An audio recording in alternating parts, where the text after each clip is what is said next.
I joined a farm called Piedmont Bio Farm in Pittsburgh. The owner there was looking to transition. I convinced another friend that we could take over that farm. I had to rebrand as Red Hawk Farm and to find our own land, and that was in 2016 that we bought this property. Started developing it in 2017. I think it's right around then that we started with Weaver Street officially. We moved from sort of doing like farmers market, CSA, restaurants, farm to table dinners, farm tours, like all the things that you can do on a really small farm to try to make some money, to thinking this is really competitive. There are a lot of small farms. They're all going for the same farmers markets, the same CSA customers. They're just building more farmers markets, but there aren't more customers. And so this seemed like maybe the wrong direction ultimately. And yet I was looking at the wholesale and even like small scale local wholesale like with Weaver Street, and it seemed like there were not a lot of good providers. And so I took this leap of faith to think that we would buy our own land and to scale up. And originally the intent was to really go after salad greens. We still do a lot of salad greens, but it's actually a smaller part than I ever envisioned originally. We do a lot of tomatoes and cucumbers and herbs and microgreens. And we work with you all. We do Produce Box, Papa Spud, like the people who are like kind of like CSA alternatives that are buying from multiple farms. We do a little bit with restaurants. We do a little bit with farmers market. So we're really focused, especially on direct to grocery store. And Weaver Street's been instrumental in that. That you all were really our first larger customer and have been very supportive from day one and allowing us to sort of figure out how does this work? Like what products work for us? How are we going to pack them for you? At what price points can we make this work? And allowing us to have that stability was crucial as a stepping stone.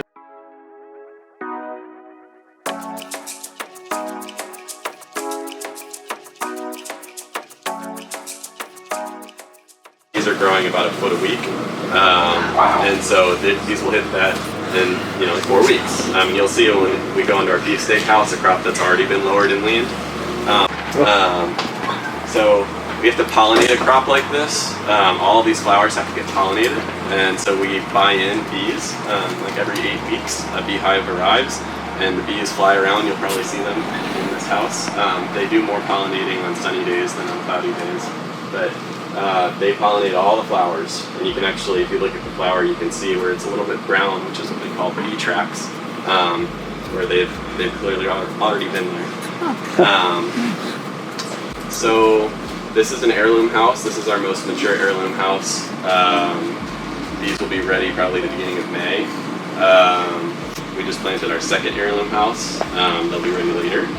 And we've got multiple varieties in this house and different varieties in the other heirloom house. You can see all their names. This is to help us keep track for all of our data collection, to make sure that we know what the yields are of each variety, so we can decide if we want to grow it again. What else to say in here? There's a lot of work that goes into a vine crop like this and growing it this way. From pruning, so each week we have to remove a certain number of leaves. We have to go through and look at each of the clusters of fruit and determine if we have too many fruit. We're going for 4 fruit per cluster. And so oftentimes, especially at the heirloom, sometimes they want to produce like 12 fruit. They just keep going with the flowers. And if you let it, it'll try to do that, but it doesn't really understand what it's doing. It'll end up overproducing, and then it'll end up what they call aborting fruit later because it's got too much of a fruit load on at too early of a stage. So we have to restrict it to a certain amount of fruit for even, consistent production. When it's spiky and they have that yellow fruit, it's toxic to human horses. It's kind of like that, of the tomato that this thing will produce, but it's got a really good root system on it. And then we grow a fruit stock, which is the flavor that we actually want, and the characteristics that we want to sell.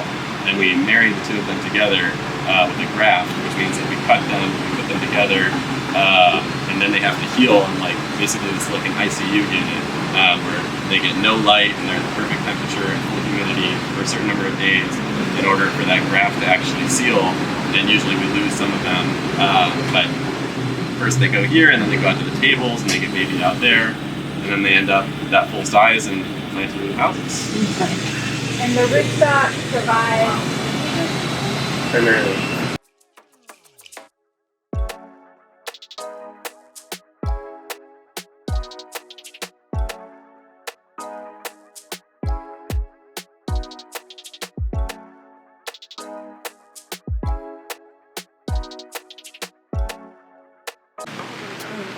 So we have lettuce, we have basil.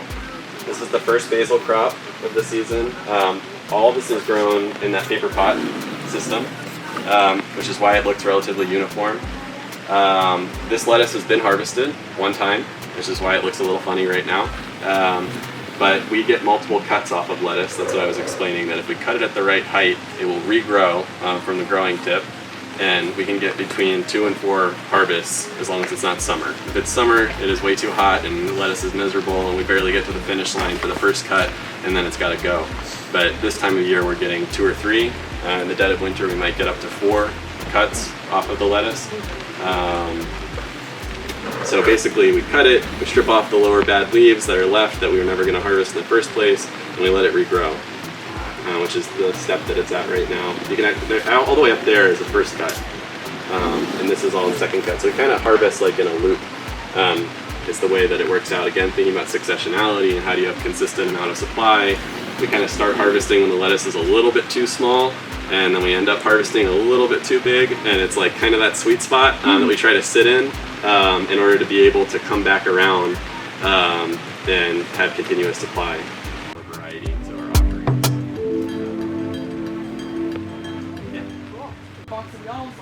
Just like this lasts forever. Yeah. Different practices or just transportation or like. So certainly we there's. One from California, you know, we got one from here. Yeah. So like what? Part of it is that it's coming from California, so it's got to be shipped across the country and it takes multiple days. Just was eating the other day, we had a sell-by. It was like more than a month ago. I had a spinach clamshell and it was perfect.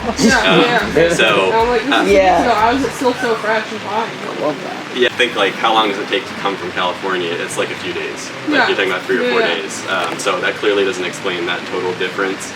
I don't know exactly how they're doing it and why it's so different, but we try to harvest early in the day, we try to wash it and get it sent out to the stores as fast as possible, but I think it comes down to some of our production practices. That's what I can say. It is odd that that product is often expiring so much faster than our product. Could it be the variety too? Because like they're doing it pretty standard out there, right? Where they're direct seeding it. I would think so.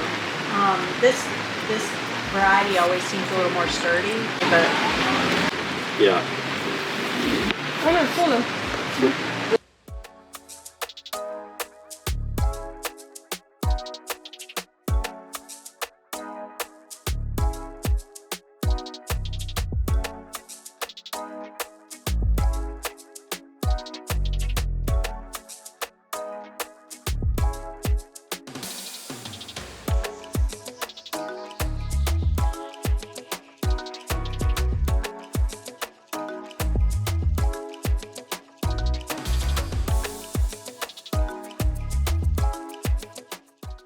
That we need, but once they have their flowers, they have just this beautiful, like all of these yellow flowers throughout this house. It's a really nice contrast with the green of the plant.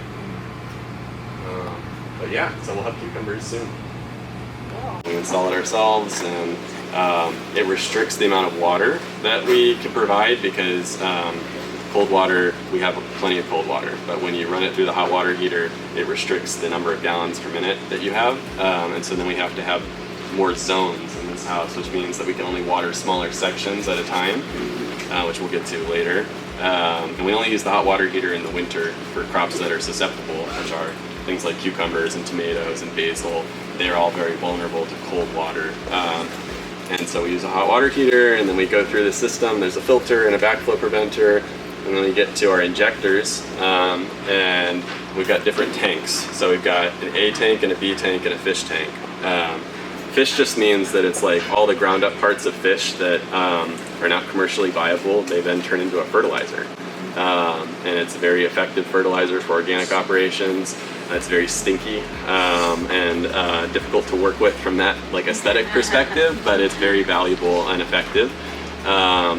And so we've got these 2 injectors, and what we are able to do is then we've got solenoids, which these are controlled by electricity and they're valves. And so it allows us to program and say, we want to inject from this tank, but we don't want to inject from that tank. So we're going to go through these 2 solenoids, and then these are going to remain closed, and we're going to come up here and then go through this bypass and then continue. So we're just injecting from this tank, or vice versa. We can bypass this one and go through this one, or we can bypass both of them. And then we can go down here, and we've got 8 zones in a house, and so that allows us to turn on each section independently. And what else about this? Yeah, we've got a controller that you can use on your phone, and you can program it. Yeah, it's a whole system. Wow. So you're not mixing like your day solution, you're irrigating the A solution first and then the B, or vice versa. You can do both at the same time. Like if we wanted to run through this solenoid and this solenoid, it would do this tank, and then we did this solenoid and this solenoid at the same time. It would just flow all the way through here and do both tanks at the same time. And these are just operated by water, so there's not like electricity needed for these injectors. Yep. I think I was saying earlier, maybe not everybody heard, that we exist in this weird category because we're not hydroponic. A lot of people move to hydroponic because of issues where when you grow in the same soil over and over again, you can end up with disease and insect buildup. And so the easier solution is to find control. This is an industry that is not, you're never in control. And so people want control and need control in order to be able to rely on their production. And so they end up going to hydroponic. And that's growing in water, usually on top of concrete, and they've moved away from soil production, and we've stayed in soil, and we use something to help combat those issues, which is a soil steamer that allows us to steam and get to like 180 degrees in the top 2 inches of our soil, only for certain crops that are vulnerable or are really like financially important to us, like tomatoes, that a crop that's going to be in there for like 9 months, and we want to make sure that soil is protective.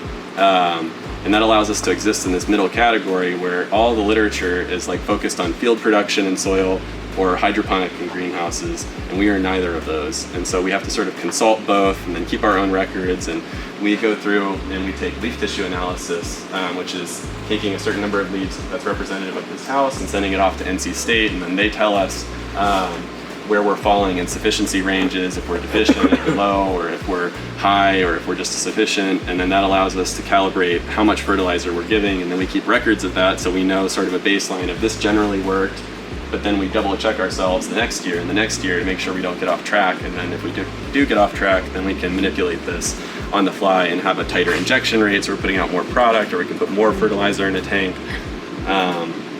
It's a whole complicated thing that we do to figure out what we're giving to the crop. Yeah, so we put compost in every year. And so that's like municipal yard waste that comes from, I think it's Durham or Raleigh at this point. And we put in compost every year to get our organic matter right. But you can also add, we add other biological amendments, not like organic matter, but things that are like, almost like a probiotic that you're adding back into the soil to re-inoculate it. But you're not actually ever really killing what's truly in the soil, because what's more than 2 inches down is still there, and it just comes back up, basically. So within that same crop, you're gonna have most of the good stuff come back up as the root system penetrates deeper. So we haven't found that to be an issue. Okay. Yeah.